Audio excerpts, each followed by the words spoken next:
Well, let's all just admit it. This is not a particularly convenient gospel. In fact, the gospels over the past number of weeks haven't really been convenient. So several weeks ago, we heard someone ask Jesus, "Will many be saved?" And instead of directly answering, Jesus answers by telling us to strive to enter through the narrow gate, for many will attempt to enter, but not be strong enough. And then the week after that, Jesus exhorted us to be humble and to take the lowest place, which is, not typically where we want to be. And then Jesus told us that anyone who comes to him without hating his own family and even his own life cannot be his disciple. In other words, if we put anything above Jesus, including our family or our own life, we can't actually be his disciple. And then we had the feast of the exaltation of the cross, which celebrated Jesus' triumph on the cross, but also calls us to daily get on the cross and die with Jesus. And last week, Jesus ended the gospel by telling us that we can't serve both God and mammon, which all too often we kind of try to do. And then finally we come to today's gospel, in which there's a rich guy who doesn't help the poor guy on his doorstep and ends up in hell. And so that isn't really what I would call a list of convenient gospel readings, which raises the question, why would the all-loving, all-compassionate God have readings like these in the Bible? And then why in the world would he have the church stack them up on top of each other Sunday after Sunday after Sunday? Because he loves us.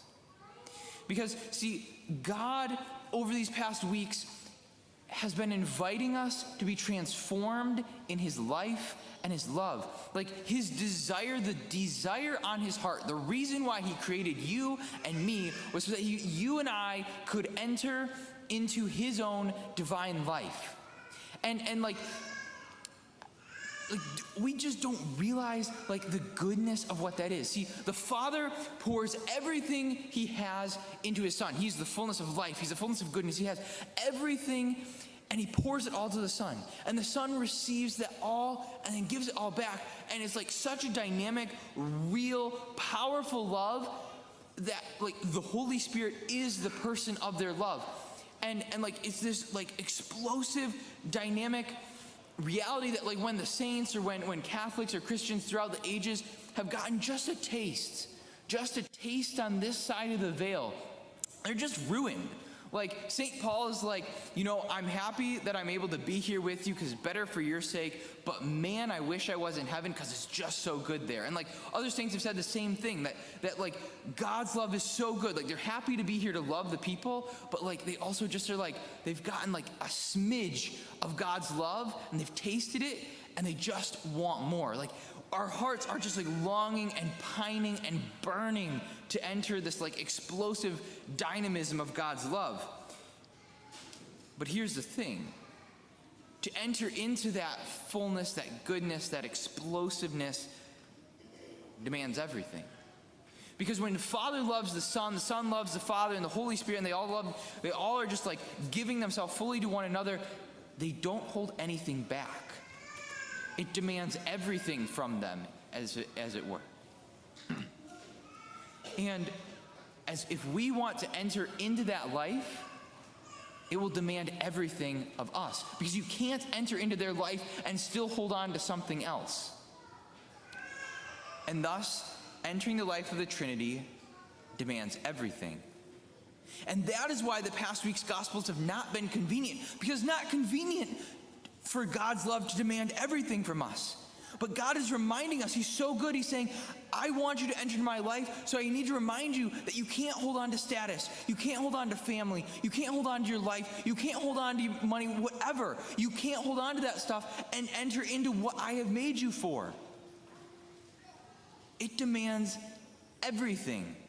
And so he purposefully stacks gospel after gospel after gospel to say, if you didn't get it the first time, or if you need this aspect to remind you, I want to remind you because I love you and I want you with me.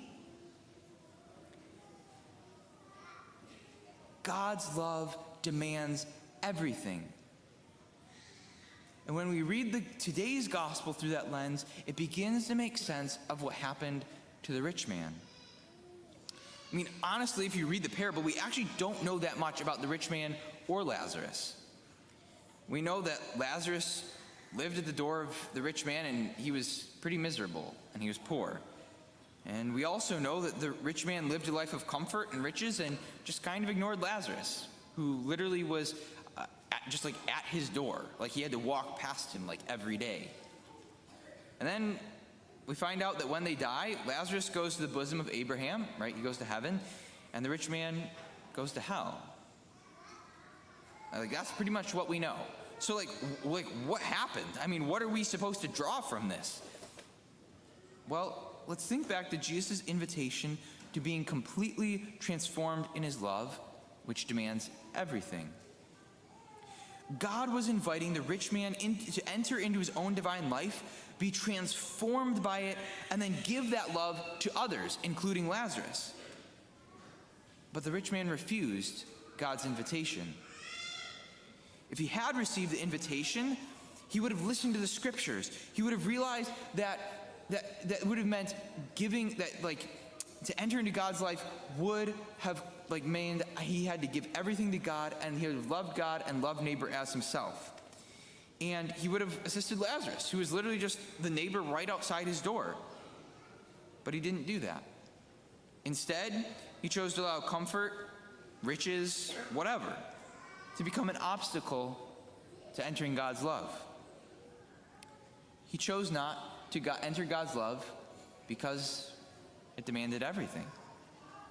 Thus, when he died, God respected the rich man's choice. The rich man chose to be separated from God on this earth, which also means a choice to be separated from God for all eternity, and God respected the rich man's decision. Now, some of us might be thinking, boy, I mean, really, that seems pretty dang harsh. I mean, sure, he ignored a poor guy, but he didn't do anything that wrong. But the problem with this thinking is it ignores the fundamental reality that God created us to enter into his own life, and that life demands everything. And if we choose not to enter into that life here on earth, then we're also choosing to be separated from God in heaven. And there are only two options. Either we live a life transformed by the dynamic, explosive, burning love of God here on earth and in heaven, or we choose to reject that love here on earth and to have that decision respected for eternity. I mean, there are only two options. And the rich man evidently chose not to enter God's love, and we see that because he chose to ignore Lazarus, and then the gospel shows what the fruit of his rejection was. And again, he refused to be transformed because it would have cost him everything, and he didn't want to meet that demand.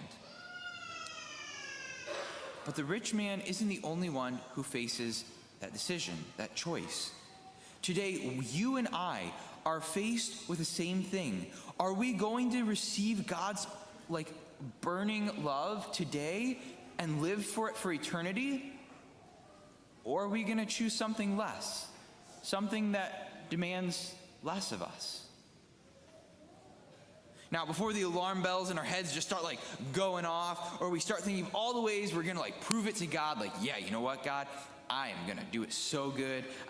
Before we start going down either of those roads or whatever, let's take a second and breathe. Let's remember for a minute what is being offered to us and who is doing the offering. God, who is love and mercy, is offering total union with himself. And total union with himself. I don't think you and I understand what total union with God is like. When you read some of the saints, and you read some of the lives of Catholics and Christians through the ages, and they got the glimpse of like total union here on earth and in heaven, it just like wrecks them. And that is what God is offering to us. And he is the God who loves us, who died on the cross for us. He died on the cross for you and for me. And that is what is at stake. That is what he wants to give you. But again, that demands everything. And of course, God isn't demanding that we become perfect overnight. And I'm not saying that we magically become sinless in an instant. Rather, we know this. We're transformed by God's love over time. We're weak and we fall and we need to ask God forgiveness, but we keep trying to love God and love neighbor. And as we continue to do that, we grow in love and we become transformed and like we're just filled with more of that life. But the gradualness of that transformation doesn't diminish the fact that God's love demands everything. It demands everything. And yes, we fall short of giving everything, but we need to just keep saying, God, I'm sorry. Help me do better because I want to give everything so I can receive the fullness of your love for me. And so, in response to that love, let's give everything. And I have just like one, simple practical for the week to help us respond to that invitation. So sometime this week, before Mass next Sunday, again, really simple, just ask the Father to reveal a place in your heart where you have still not accepted his invitation to be transformed by his love. And then when he shows you that place, invite him in and allow him to be with you there. And as I said a few weeks ago, don't try to fix yourself. Don't try to make it better. Don't try to prove it to God that you're finally going to do it, that you're finally going to be strong enough, because we're not. It's all him, right? But it's like it's all his strength, but we respond. It's like we still give everything, and he gives everything to us. So just sit with him. Just give him that place and just sit with him in that lowest place and say, God, I can't do this. I can't do this. I want to respond to your love, but I'm still so weak. Help me, please. And give me a vision. Give me a taste of your love. And as you just sit there, as you allow him to transform you in that lowest place, just receive everything that he has for you. So that's my practical. Just ask God to show you that place and then just to sit with him as you give it to him. And then just like really simply, so like do that some point during the week, but just really simply this Mass right now, as we receive the Eucharist, as we allow the Lord to enter into our hearts and our bodies once again, just let Jesus meet you in that lowest place and let him draw you into his love. Because his divine love is so worth it, even if it demands everything.